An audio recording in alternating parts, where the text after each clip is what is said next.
வாருங்கள் நேயர்களே, கோகுலம் ஜோதிடம் அனைவரையும் அன்புடன் வரவேற்கிறது. நாம் இன்றைய பதிவில் பார்க்க இருப்பது பாதகாதிபதி தரும் விபரீத ராஜயோகம். ஒருவர் பிறந்த லக்னம் சர லக்னம் எனில் 11ஆம் வீடும் 11ஆம் அதிபதியும் பாதகாதிபதியாக வருவார்கள். ஒருவர் பிறந்த லக்னம் ஸ்திரமெனில் 9ஆம் வீடும் 9ஆம் வீட்டு அதிபதியும் பாதகாதிபதியாக வருவார்கள். ஒருவர் பிறந்த லக்னம் உபய லக்னம் எனில் 7ஆம் வீடும் 7ஆம் வீட்டு அதிபதியும் பாதகஸ்தானாதிபதியாக வருவார்கள்.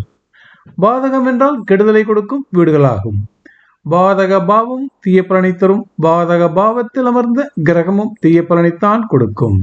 பாதகஸ்தானத்தோடு பாதகாதிபதியோடு தொடர்பில் இருக்கும் கிரகங்களும் கெடுதலையே செய்யும். இது ஒரு பொதுவான விதியாகும். மறைவிடங்களில் மறைவிட பாவ அதிபதிகள் வந்து அமரும் போது மறைவிட கெடுபலன்கள் சிதைந்து விபரீத ராஜயோகம் ஏற்பட்டு விடுகிறது. இந்த விபரீத ராஜயோகமானது பல பிரபலங்களின் ஜாதகங்களில் இருப்பதை பார்க்க முடியும். பாதகாதிபதியும் வலுவாக இருக்கும் பொழுது கெடுபலன்களை சந்தித்தவர்கள் பலர். ஆனால் பாதகாதிபதியோ பாதக பாவமோ கெடும்பொழுது விபரீத ராஜயோகமானது கிடைத்து விடுகிறது என்பதை பலரது ஜாதகங்களை பார்வையிடும் பொழுது தெரிய வருகிறது. பாதகஸ்தானம் எப்படி கெட்டு தனது கெடுபலனை யோகமாக மாற்றி கொடுக்கிறது என்பதை ஒரு உதாரண ஜாதகத்தின் மூலம் பார்ப்போம் வாருங்கள். பல வாகனங்களை வைத்திருக்கும் பல கோடிகளுக்கு அதிபதி. இவருக்கு வாகன யோகம் எப்படி கிடைத்திருக்கிறது என்பதை இப்பொழுது பார்க்கலாம். இவர் பிறந்தது மகர லக்னம், மீனத்தில் குரு கேது, மிதுனத்தில் சனி, சிம்மத்தில் சூரியன், கன்னியில் சுக்கிரன், ராகு புதன், விருச்சிகத்தில் செவ்வாய் சந்திரன். மகர லக்னத்திற்கு 4ஆம் வீட்டுக்குரியவர் செவ்வாய். மகர லக்னத்தில் பிறந்தவர்களுக்கு செவ்வாய் வலிமையே பல வாகனங்களை கொடுக்கும். மகர லக்னம் சரலக்னமாகும். மகர லக்னத்தின் பாதகாதிபதி விருச்சிகம் வீடும் அதன் அதிபதி செவ்வாயும் ஆகும். மகர லக்னத்தின் பாதகஸ்தானத்தில் அதாவது விருச்சிகத்தில் செவ்வாய் சந்திரன் அமர்ந்திருக்கிறார்கள். மகர லக்னத்தின் அதியோகரான சுக்கிரன் திரிகோண கேந்திர அதிபதியாகி நீச்சபங்க ராஜயோகம் பெற்றிருப்பதால் வலுவான யோகம் இவருக்கு கிடைக்கிறது. இவருடைய ஜாதகத்தில் புதன் உச்சமும் பெற்று அற்புதங்களை செய்யும் நிலையில் இருக்கிறது. என்னதான் கிரகங்கள் அமைவிடம் வலுவாக இருந்தாலும் பாதகத்தில் செவ்வாய் நற்பலனை தருமா என்பதே இப்பொழுது அறியப்பட வேண்டியதாகும். மகரத்திற்கு 11ஆம் வீடு பாதகம், அதாவது பாதக லக்னம் விருச்சிகம். பாதக லக்னம் விருச்சிகத்தில் அமர்ந்த செவ்வாய் சந்திரன் தீய பலன்களை தருவார்களா அல்லது நல்ல பலன்களை கொடுப்பார்களா? இந்த ஜாதகத்தில் பாதகஸ்தானம் வலு பெற்றதா வலு விழுந்ததா என இப்பொழுது பார்க்கலாம். விருச்சிகம் பாதக வீடாகி அந்த விருச்சிகத்திற்கு பாதக லகமாக வருவது கடகம், அதாவது விருச்சிக வீட்டிற்கு பாதக வீடு கடக வீடாகும்.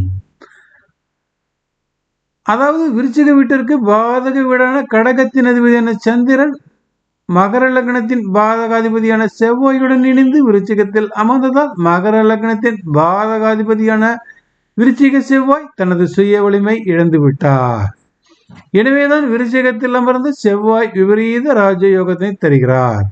மகர லக்னத்தின் வாகனஸ்தானமான 4ஆம் இடத்து அதிபதியான செவ்வாய் விபரீத ராஜயோகத்தில் வலிமை பெற்று பல வாகனங்களை தந்து வாகன யோகனத்தினை பெறுவதற்கும் வழிகாட்டினார். நாம் இப்பொழுது வேறொரு கோணத்தில் பார்க்கலாம் வாருங்கள். இப்பொழுது ராகு அமர்ந்த லக்னத்தினை பார்வையிடுவோம். ராகு அமர்ந்த கன்னி லக்னத்திற்கு 7இல் குரு பஞ்சமகா புருஷ யோகத்தில் ஒன்றான அம்ச யோகத்தினை பெற்று பிரபல யோகமான வாகன யோகனத்தினை கொடுத்தார். கன்னி லக்னத்தின் வாகனத்தானும் வாகன அதிபதியான குருவும் வலுவடைந்ததால் வாகன வழி பெருத்த ஆதாயம் கிடைத்தது. ராகு லக்னத்தில் புதன் பஞ்சமகா புருஷ யோகத்தில் பத்திர யோகம் இவரை சாகசங்கள் நிகழ்த்த உதவியது. ராகு லக்னத்தின் அதியோகரான சுக்கிரன் நீச்சபங்க ராஜயோகம் இவரை பிரபலமாக்கியது. இப்பொழுது பாருங்கள், இவர் பிறந்த லக்னத்தின் மகரத்தின் பாதகாதிபதியின் செவ்வாய் இங்கு கன்னி ராசி கன்னி லக்னத்திற்கு 3இல் மறைந்து நின்றார். பிறப்பு லக்னத்தில் வலிமை பெற்றவர் கன்னி ராகு லக்னத்தில் பேசுவதறியாது மௌனம் சாதிக்கிறார். எனவேதான் செவ்வாய் தன் சுய பலத்தினை காட்டாமல் ஒதுங்கி கொண்டார். பொதுவாக ஒருவருடைய ஜாதகத்தில் யோகங்கள் தரும் பலனை காட்டிலும் கெடுகிரகங்கள் பாதக கிரகங்கள் தரும் தொல்லைகளே ஆபத்தானவை. ஆனால் கெடுகிரகங்கள் ஒருவருக்கு நண்பனாக மாறிவிட்டால் இந்த உலகமானது அவருடைய கண்ணுக்கு நல்ல நண்பனாக தெரியும். என்ன நேயர்களே, விபரீத ராஜயோகம் பாதகாதிபதி தருவதற்குரிய விதிகளை பார்த்தீர்களா? நன்றி, வணக்கம். மீண்டும் பிறிதொரு பதிவில் சந்திப்போம்.